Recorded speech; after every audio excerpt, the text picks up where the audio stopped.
you were to discover a new shade of blue, that would not make the whole color wheel obsolete. In the same way, if you're going to make a whole new category in perfume, that doesn't make the fragrance wheel obsolete necessarily.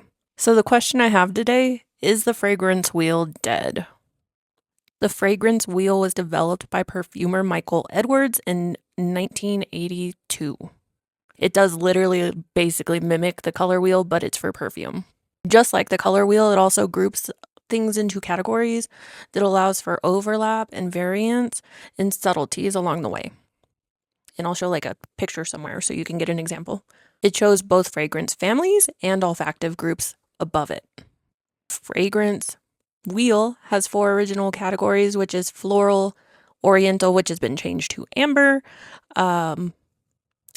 woody, and fresh. And then these categories also have subgroups, so like soft florals, mossy woods, aromatics, stuff like that. But the original fragrance wheel does not capture groups like gourmands or musks or leathers.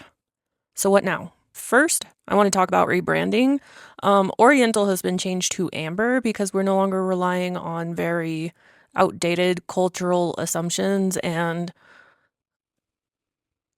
exploitative nature. We're more relying on the way that the ingredients present themselves, and within this category it's usually very heavy, spicy, and resinous, and that's more reflective of an amber category as opposed to an outdated moniker for a specific group of people or any type of exoticism.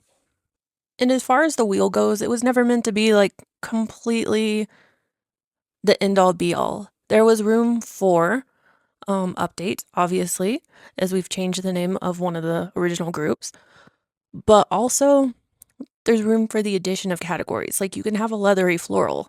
I've totally seen like smoky florals exist, and that's not necessarily a group within the wheel, but it's a group that can be shoved within that wheel. Musk is like a category all its own, and the groups are not as hard set as they once were. I think there's a lot more jumping and a lot more creativity in the field and experimentation, especially with some of the more like indie houses. So the wheel's kind of more of a jumping point, and it's not a hard set, fast set of like rules. It's just somewhere to start so that you have a general idea of fragrance and its different categories. But like I said, there is room for improvement. Just because you discover a new color blue doesn't mean the original color wheel is obsolete. And the same goes for the fragrance wheel.